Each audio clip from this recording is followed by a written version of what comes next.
रायगड महाराष्ट्रासह देश विदेशातील ताज्या बातम्या पाहण्यासाठी मॅक्स इंडिया लाईव्ह चॅनलला सबस्क्राइब करा आणि बेल आयकॉन दाबायला विसरू नका। एसटी स्टँडच्या ऐका तिकडेच थांबा। अहो मी इकडे असताना तुम्ही कशाला बाहेर जायची गरज आहे? मला एक गोष्ट सांगा, आता काही आमच्या पदाधिकाऱ्यांचं जे काही सूचना आहे त्या सूचना जरा लक्षात घ्या ना। पंढरपूरला आता मी सुद्धा आधी आलो होतो, त्यावेळेस सुद्धा वस्तुस्थिती काय आहे ही पाहिली आणि त्यांचं म्हणणं बरोबर आहे की जर आपण त्या ठिकाणी पार्किंगची मुबलक व्यवस्था केली आणि पार्किंगच्या व्यवस्थेबरोबर काही कमर्शियल आपण स्ट्रक्चर जर केलं 4.5-5 एकरवर, तर रोजगार पण उपलब्ध होईल। महिला बचत गटांना काही आपण त्यातले काही स्टॉल किंवा जागा काही गाळे वगैरे देऊ शकतो का ते बघू। म्हणजे आपल्याला पार्किंगचा मुख्य जो मुद्दा आहे, आपल्या एस टीच्या रिक्वायरमेंट सोडून पार्किंग प्लस त्या कमर्शियल कॉम्प्लेक्स असा एक प्रस्ताव तयार करा आणि तो प्रस्ताव तुम्ही शासनाला पाठवा, मी त्याला मंजुरी देतो। ठीक आहे। कुठला विकास आघाडीने प्रबोधक टाकले पाहून सांगतो आणि माहिती घेतील आणि वारे अनुदानामध्ये टाकलेल्या विशिष्ट समावेश। ठीक आहे, ओके। घ्या यांना एक मिनिट जगताप साहेब पुढे।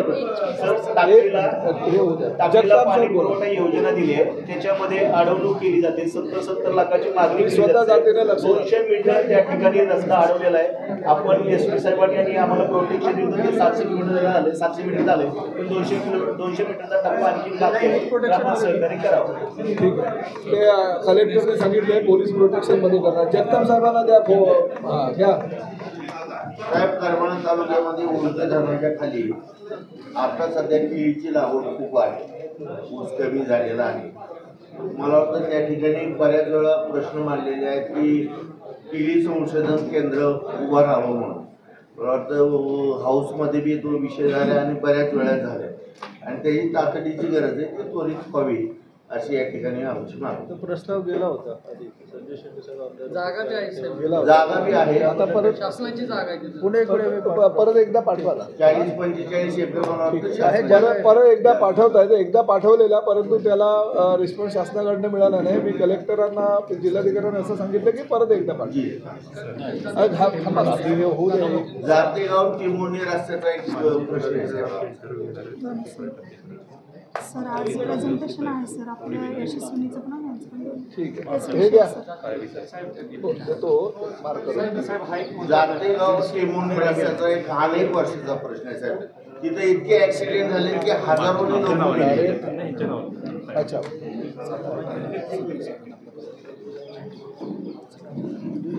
रोज तिथे ऍक्सिडेंट होतात आणि हजारोनी लोक मेली। शेकडो ऍक्सिडेंट तुम्हाला सांगतो महिन्यात 15 दिवसात होतात। जातेगाव ते टिमोर्णी रस्ता कुणाकडे येतो तो? PWDच्या 561 ना 561। आता साहेब सुजय विखे साहेबांचा या मतदारसंघ येतो, त्यांचा जिथपर्यंत आहे नगरमध्ये चांगला केला, करून घेतला। नगर बॉर्डर हा 45 ते 50 किलोमीटर राहिला। PWDच्या लोकांना भाग लावा।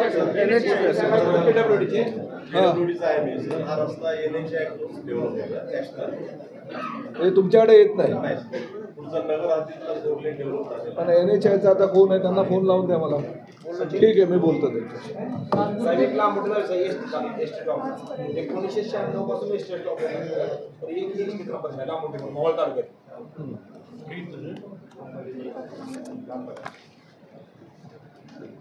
बोला, कुठे गेले?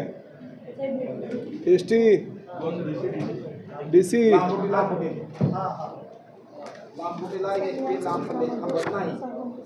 लांब पल्ल्याच्या गाड्या लांबडीला थांबत नाहीत। 1996 पासून एसटी स्टॉप आहे।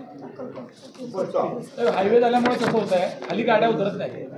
आम्ही तर वारंवार सूचनाही देतो, पण आता हवं तर मी सोलापूर स्टँडवरती पण त्यांना कारवाई करा। ते हॉटेलला सांगा, ते ड्रायव्हरला फ्री द्यायला खाली ते कोण जयशंकर काय ते फ्री दिले की थांबते जाऊ ना।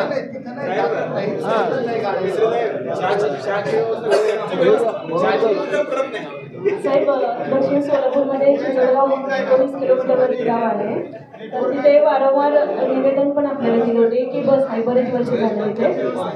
तर पाठीमागे देखील सांगून देखील आतापर्यंत एक बस चालू झाले नाही. आणि दुसरा एक विषय होता, पंढरपूर सोलापूर तिरेमार्गेवरती सकाळी 10 वाजल्यापासून दुपारी 3 वाजेपर्यंत वेळेत बस जात नाही. गेली तर एखादी बस जाते, म्हणजे पंढरपूर डेपोमधून बस सुटतात परंतु सोलापूर डेपोमधून बस येत नाही.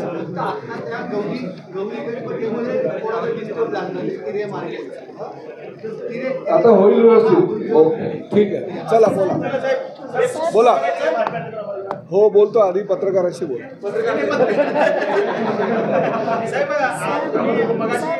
एक मिनिट थांबा ना जरा, ऐकून घ्या ना. आई थांबलो इकडे. काय नांदरी चेकपोस्टवर पाहणी केली. हो, अधिकाऱ्यांकडे आलोचने होते आणि अधिकाऱ्यांना उत्तर सुद्धा देता आलं नाही. काय एकंदरीत पाहणी केली आहे आणि काय आढळून आलं? नाही बघा, आता त्या खात्याचा मंत्री आणि शासनाचं असं धोरण आहे की सगळे चेकपोस्ट बंद करावेत, परंतु जे अदानीला दिलेले चेकपोस्ट आहे त्या चेकपोस्टची जी किंमत आहे ती त्यांनी जास्त मागणी केलेली आहे, त्यामुळे ते चेकपोस्ट सध्या कार्यरत आहे. परंतु शासनाची आणि माननीय मुख्यमंत्र्यांची स्पष्ट भूमिका आहे की कुठल्याही परिस्थितीमध्ये हे जे चेकपोस्ट आहे 22 चेकपोस्ट राज्यातले ते सर्व बंद करावेत आणि त्या संदर्भातल्या सूचना माननीय मुख्यमंत्री आणि परिवहन मंत्री बनवून मी दिलेले आहेत. पण काल अचानक ह्या आमच्या सोलापूर कर्नाटक विजापूर जवळच्या चेकपोस्टला मला काही तक्रारी आल्या होत्या आणि त्याच्या अनुषंगाने मी जाऊन पाहणी केली आणि पाहणी केल्यानंतर आमचे 2 अधिकारी त्या ठिकाणी होते. परंतु खाजगी देशातील काही अधिकारी तिकडे 25 काहीतरी, म्हणजे आता काही खाजगी अधिकाऱ्यांची माझी ओळख करून दिली आमच्या RTOच्या अधिकाऱ्यांची, तेव्हा कळलं की ते RTOचे आहेत. तर काही 25 अधिकारी साध्या वेशामध्ये आहेत की काय असा मला आता संशय निर्माण झाला आहे. त्यामुळे 25 लोकं होती आणि तो घेरलेलं होतं म्हणजे त्या चेकपोस्टला. तर ही पाहणी केल्यानंतर आता मी लेखी स्वरूपात आमच्या सगळ्या अधिकाऱ्यांना सांगितलं आहे की अहवाल द्या, कारण हे धोरण योग्य नव्हे. माननीय मुख्यमंत्री, माननीय दोन्ही उपमुख्यमंत्र्यांनी असे निर्देश दिलेले आहेत की चेकपोस्ट सगळे राज्यातले रद्द करावेत. आणि अशा परिस्थितीमध्ये परिवहन मंत्री त्या जागेवर जाऊन पाहणी केल्यानंतर काही गोष्टी जर निदर्शनास आल्या असेल तर माझ्या खात्याचे अधिकारी कसं काय काम करतायत त्या संदर्भातला अहवाल घेणं माझं कर्तव्य होतं, म्हणून मी त्यांना तसा अहवाल द्यायला सांगितलेला आहे. त्या ठिकाणी बरेच बेकायदेशीर कामं तिथे होत असतात, कारण ते वजन असतं जे काही तुम्हाला शासनाला महसूल मिळाला पाहिजे तो बुडवण्याचं काम अधिकारीच करताना त्यांनी पाहिलं नव्हतं. त्यावर तक्रारी आलेल्या आहेत. कारवाई काही वजन असतं, म्हणजे कुठलं वजन असतं हे आता मी काल बघायला गेलो होतो आणि मी काही ट्रक आहेत, काही टेम्पो आहेत, त्याचंसुद्धा वजन बघितलं किती त्यांचं वजन आहे आणि किती त्या वजनाचा सदुपयोग आणि दुरुपयोग होतो. त्यामुळे आता ठीक आहे, काही गोष्टी समोर सांगून चालणार नाही, परंतु तुम्ही म्हणता ही वस्तुस्थिती आहे की अधिकाराचा दुरुपयोग करून जर माझ्या खात्याचे काही अधिकारी त्याचा गैरफायदा घेत असेल तर निश्चितपणे त्यांच्यावर कारवाई करण्यात येईल. गणवेशात नव्हते त्यांच्याबद्दल काही कारवाई होणार? निश्चितपणे आता ते गणवेशातले आमचेच अधिकारी होते की इतर कोणी होते त्याची तपासणी करणं गरजेचं आहे, कारण सगळे होते असे मजबूत शरीरयष्टी असलेले. त्यामुळे मला ही चौकशी करणं गरजेचं आणि तशी चौकशी करण्याच्या सूचना मी माझ्या अधिकाऱ्यांना दिलेल्या आहेत. ते असं म्हणतायत की MMR रिजनमध्ये जे रॅपिडो बाईकला परवानगी आपण दिली, यापूर्वी ती परवानगी थांबवलेली होती, मात्र आपल्या सामाजिक कार्यासाठी काही फंड दिला गेला आणि त्यानंतर आपण ती परवानगी जी आहे ती पुन्हा पूर्ववत केली. रोहित पवारांना कदाचित कल्पना नसेल, कारण ते MCAच्या माध्यमातून अनेक टुर्नामेंट्स पुण्याला भरवत होते आणि भरवत आहे, कारण ते MCAचे अध्यक्ष आहेत आणि त्यामुळे त्यांना कदाचित कल्पना नसेल की प्रताप सरनाईक एवढा सक्षम मंत्री आहे की मला कोणाकडनं काही अनुदान किंवा काही देणगी वगैरे घ्यायची गरज नाही, मी माझ्या खिशातून खर्च करून ते करतो. आणि ते जर असं म्हणत असतील की कुठल्या रॅपिडो, ओला किंवा उबेरनं कुठल्या प्रकारचं अनुदान दिलं किंवा स्पॉन्सरशिप दिली तर त्याने ते सिद्ध करून दाखवावं. अशी कुठल्याही प्रकारची 1 रुपया स्पॉन्सरशिप प्रताप सरनाईकनी कुठल्याही संस्थेसाठी घेतलेली नाही, पहिली गोष्ट. आणि दुसरी गोष्ट, राज्यामध्ये इलेक्ट्रिक वाहनं असावीत आणि प्रामुख्याने त्याची सुरुवात ही टू व्हीलरपासून करावी अशी माननीय मुख्यमंत्री आणि माननीय दोन्ही उपमुख्यमंत्र्यांचं आणि राज्य शासनाचं हे मत आहे की जास्तीत जास्त इलेक्ट्रिक व्हेकल ही रस्त्यावर आली पाहिजे. आणि कालच आम्ही टू व्हीलर इलेक्ट्रिक व्हेकलला परवानगी दिली. त्याचा दर निश्चित केला की पहिल्या फेरीमध्ये 15 रुपयापासून ती सुरुवात आम्ही केलेली आहे. ज्या पद्धतीनं सिंगल पॅसेंजर असेल आणि सिंगल पॅसेंजरला सुद्धा रिक्षामध्ये 3 पॅसेंजरचे पैसे भरावे लागतात किंवा टॅक्सीमध्ये 4 पॅसेंजरचे पैसे भरावे लागतात, त्याऐवजी जर तो रॅपिडो असू द्या, ओला असू द्या, उबर असू द्या किंवा कुठल्याही संस्था असू द्या, राज्य शासन तर स्वतःचं ॲपसुद्धा आता भविष्यामध्ये निर्माण करणार आहे. त्यामुळे त्या माध्यमातून जर त्यांनी प्रवास केला तर निश्चितपणे सर्वसामान्य प्रवाशांना त्याचा फायदा होईल. आणि हे राज्य सरकारचं धोरण असल्याकारणानं ई बाईक टॅक्सीला आम्ही अधिकृतरित्या परवानगी दिलेली आहे. ती प्राथमिक स्तरावरची परवानगी आजपासून देण्यात येईल आणि भविष्यामध्ये परमनंट परवानगीसुद्धा आम्ही 15 ते 20 दिवसामध्ये लॉ अँड ज्युडिशियल डिपार्टमेंटकडे काही अभिप्राय आम्ही मागवलेले आहेत. ते अभिप्राय आल्यानंतर ते सुद्धा देण्यात येतील. सर, मराठवाड्यामध्ये जो बोजा आहे तो मोठा राज्यातील कर्जाचा जो बोजा आहे तो मोठ्या प्रमाणात वाढतोय. जूनच्या अखेरीस 8,55,397 कोटी रुपयांपर्यंत कर्ज आहे तो राज्यावरती झालेला आहे. लोकप्रिय योजना ज्या घोषणा झाल्या आहेत त्याच्यामुळे नाही बघा, राज्य शासन सक्षम आहे आणि लोकप्रिय योजना ह्यापूर्वीच्या काय सरकारनं केलेल्या नव्हता. ज्या वृत्तपत्रामध्ये ही बातमी आज आलेली आहे किंवा ते प्रकाशित केलेली आहे त्या वृत्तपत्राचे मालक राज्यामध्ये सत्तेवर होते तेव्हा का हा बोजा नव्हता का? परंतु मुख्यमंत्री म्हणून देवेंद्र फडणवीस आणि एकनाथ शिंदे, अजितदादा पवारांच्या नेतृत्वाखालचं हे सरकार अतिशय चांगल्या प्रकारचं काम, सक्षम सरकार देण्याचं काम आमच्या 237 आमदारांना घेऊन करत आहे. आणि राज्याच्या विकासाचं धोरण अतिशय चांगलं इन्फ्रास्ट्रक्चर या राज्यामध्ये देण्याची भूमिका राज्य शासनाची आहे. कर्जाची कुणीही काळजी करू नका, कर्ज भरायला सुद्धा राज्य सरकार सक्षम आहे. साहेब, एकनाथ शिंदे यांच्याबद्दल अपशब्द वापरू नका, अन्यथा आम्ही महायुती धर्म पाळणार नाही असे नरेश मस्के म्हणतात. बरोबर, त्यांच्या मताशी मी सुद्धा सहमत आहे. तर कुणबी प्रश्न आता मराठवाड्यामध्ये अंमलबजावणी सुरू झाली, पण सोलापूर जिल्ह्यातल्या 58 गावांसाठी त्यांना इथल्या प्रशासकीय अधिकाऱ्यांना ट्रेनिंगसाठी बोलवलेलं नाही, तसं पत्र इथं प्रसिद्ध झालेलं नाही. काय कुणबी प्रश्न जो आहे 2 सप्टेंबर त्या संदर्भात आता विषयपत्रिकेवरचा विषय होता आणि जिल्हाधिकाऱ्यांना प्रत्येक जिल्हाधिकाऱ्यांना राज्यातल्या सूचना आम्ही केलेल्या आहेत आणि त्याची अंमलबजावणी जिल्हाधिकारी राज्यातील प्रत्येक जिल्ह्यामध्ये करतील. विजय वडेट्टीवार असं म्हणतात की लाडक्या बहीण योजनेमधून मोठ्या प्रमाणात महिलांना अपात्र करण्यात येतं. जवळपास 8 लाखापेक्षा अधिक महिला अपात्र केल्या गेलेल्या आहेत मराठवाड्यात. आणि दुसरीकडे राज्याला खड्ड्यात आणि बर्बाद करण्याचं काम जे आहे ते विद्यमान सरकार करते. आता विजय वडेट्टीवार विरोधी पक्षाचे सदस्य आहेत, त्यांच्याकडनं काय चांगल्या भावना आम्ही अपेक्षित करणार आहे मला सांगा. आता ते ज्या भागातून निवडून आले त्या भागामध्ये ते लाडक्या बहिणींनी त्यांना काय मतदान केलं नसणार का? आणि ही गोष्ट सुद्धा वस्तुस्थिती नाकारता येत नाही की जर त्या चुकीच्या पद्धतीनं कोणी लाडक्या बहिणींच्या योजनेचा गैरफायदा जर काही महिलांनी घेतला असेल तर ते चुकीचं आहे. घरामध्ये 4-4, 5-5 महिलांनी लाडक्या बहिणीच्या योजनेचा गैरफायदा घेतला.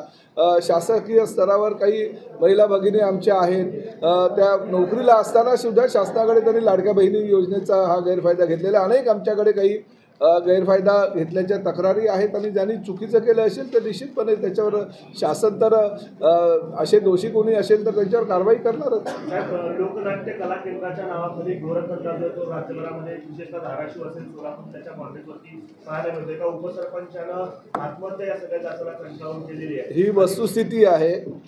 मी कालच धाराशिवच्या जिल्हाधिकाऱ्यांशी बोललेलो आहे आणि आता जिल्हाधिकारीसुद्धा सोलापूरचे जिल्हाधिकारीसुद्धा या ठिकाणी आहे. मुंबईमध्ये जसं लेडीज बारचं पेव फुटलं होतं तशाच पद्धतीनं राज्यातील ग्रामीण भागामध्ये ह्या लोककला केंद्राचं पेव फुटलेलं आहे. आणि अशा प्रकारे सर्वसामान्य गोरगरीब शेतकऱ्यांच्या मुलांना बर्बाद करण्याचं त्या लोककला केंद्राच्या माध्यमातून काही कामं होत आहेत. म्हणजे त्याचंच उदाहरण दिलं तर गेल्या आठवड्यामध्ये एका उपसरपंचानं केलेली आत्महत्या हे नाकारता येणार नाही.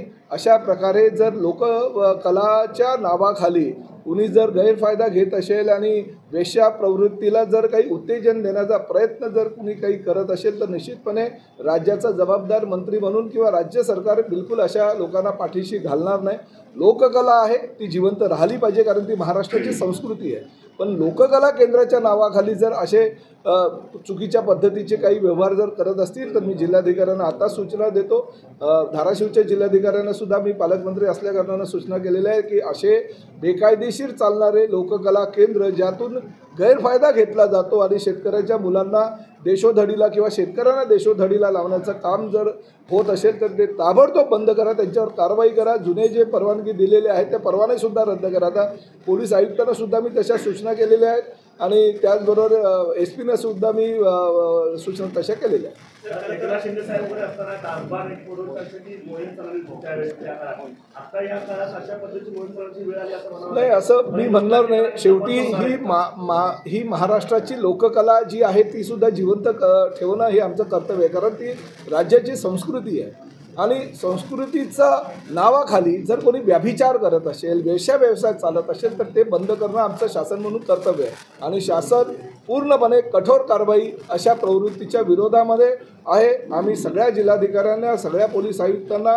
सगळ्या SP ना तशा सूचना आजच मी दिलेल्या आहेत आणि भविष्यामध्ये सुद्धा ज्या ज्या ठिकाणी असे गैरप्रकार चालू आहेत ते ताबडतोब बंद करावेत, कारण शेवटी शेतकऱ्यांना वाचवणं हे आमचं कर्तव्य आहे. शेतकरी जगला तर सर्वसामान्य जनता जगेल. त्यामुळे शेतकऱ्यांना देशोधडीला लावणारे जर कृत्य कोणी करत असेल तर त्याच्या विरोधामध्ये राज्य शासन संबंधित सगळ्या अधिकाऱ्यांना आदेश पारित करेल. आरक्षणाच्या मुद्द्यावर ज्या आहेत त्या 4 महिन्यात यावेळी सुप्रीम कोर्टाने आदेश दिलेले होते. दुसरीकडे आता निवडणूक आयोगाने सुप्रीम कोर्टाला एक पत्र दिलेलं आहे, त्यामध्ये ते म्हणतात की जानेवारीमध्ये या निवडणूक आयोगावर, कारण एकाच वेळी एवढ्या निवडणूक. शेवटी बघा हा जो प्रश्न आहे हा माझ्या अखत्यारीत नाही आहे, कारण शेवटी निवडणूक आयोग आणि माननीय उच्च न्यायालय यांच्यामध्ये जो काही निर्णय होईल तो आम्हाला सगळ्या राज्यकर्त्यांना बंधनकारक राहील.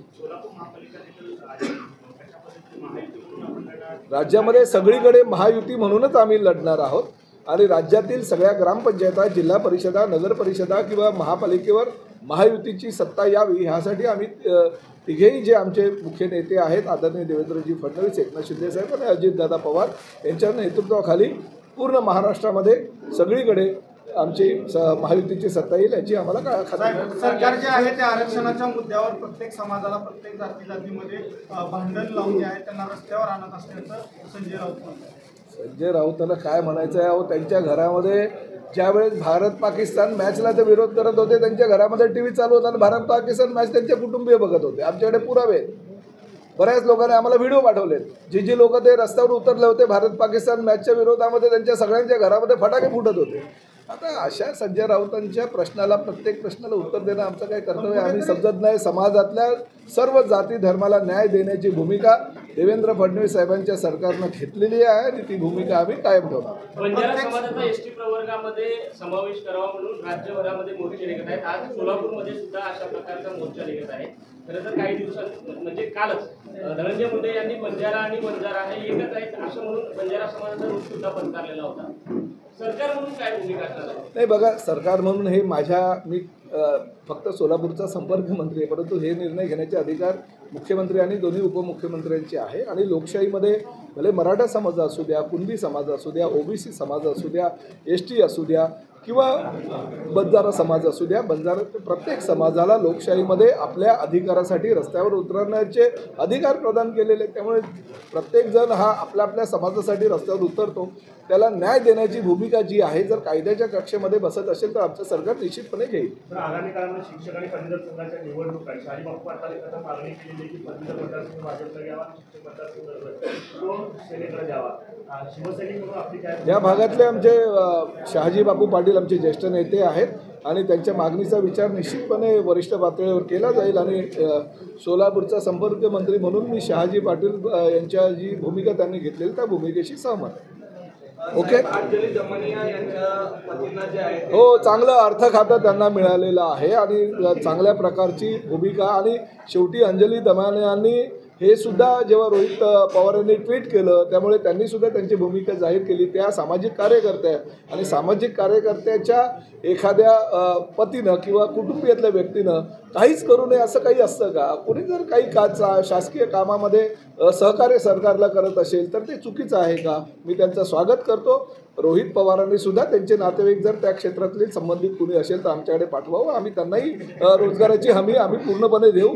आमचे भरत गोगावले साहेब आहेत त्या खात्याचे मंत्री, त्यांच्याकडे आम्ही त्यांचा प्रस्ताव ठेवू. बंजारा समाजाला एसटी मध्ये द्यावं, मात्र दुसरीकडे तेच धनंजय मुंडे ओबीसी मधून आरक्षण मराठा समाजाला द्यावायला विरोध करतायत. भूमिका धनंजय मुंडे यांची आहे. बघा, त्या संदर्भात मला काही कल्पना नाही आहे, पण सर्वश्री गोपीनाथ मुंडे साहेबांनी ओबीसी समाजासाठी फार मोठ्या प्रमाणे जनजागृती केली होती, जनआंदोलनं केली होती आणि त्यांना ओबीसी समाजाचे एक मोठे म्हणून ओळखलं जायचं होतं या महाराष्ट्रामध्ये. आणि त्यांच्या ते कुटुंबातील घटक असल्याकारणानं त्यांनी गोपीनाथ मुंडे साहेबांचा आदर्श ठेवून समाजामध्ये जावं अशी माझी त्यांना विनंती आहे. धन्यवाद. गावखेड्याच्या एसट्या जातात त्या सर्व्हिस रोडवरून न जाता ज्या डायरेक्ट उपदान पुलावरून असेल हायवेवरून जातात, तिथे शिंगोल्याच्या अनेक ग्रामीण भागात त्या ठिकाणी सर्व्हिस रोडने एसट्या जात नाहीत, डायरेक्ट हायवेवरून जातात. त्यामुळे ग्रामीण भागातील नागरिकांना नाही अशा जर प्रकारे कुठलं चुकीचं आमच्या ड्रायव्हरच्या माध्यमातून चुका होत असतील, आमच्या संबंधित अधिकाऱ्यांना सांगतो असं होऊ देऊ नका. बघा, एस टी ही सर्वसामान्य तळागाळातल्या गोरगरीब जनतेसाठी केलेली सेवा आहे. माझं तर दुसरं धोरण आहे, फक्त एस टी ही तळागाळातल्या जनतेपर्यंत नाही, एस टीपर्यंत पोहोचली पाहिजे. म्हणजे आमचा आदिवासी बांधव आणि भगिनी जी आहे डोंगर दऱ्यांमध्ये राहतात त्यांनासुद्धा एस टीची सेवा मिळाली पाहिजे. अशा प्रकारच्या चुकीच्या पद्धतीनं कोणी खालनं प्रवासी असताना उभे असतानासुद्धा ब्रिजवरनं वगैरे गाड्या नेत असेल अशावर कारवाई करा ताबडतोब. असं होता कामा नये. अशा प्रकारच्या तक्रारी, गंभीर तक्रारी माझ्याकडे आल्या तर मी सहन करणार. धन्यवाद.